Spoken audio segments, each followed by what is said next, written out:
Hello friends, in this video I'm going to tell you how you can create easy transparent text effect in Canva. Right now as you can see we are into Canva and we have just selected a blank image template.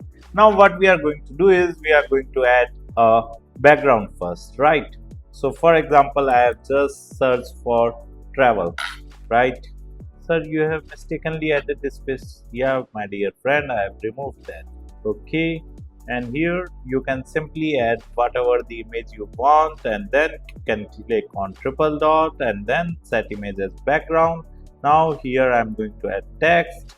So I have clicked on text, add a heading, and here you can write travel. Okay, now we are going to change the font type. So I have clicked on Canva Sans and here we are just going to search for 210 font, right? And in 210 font you need to scroll down, right?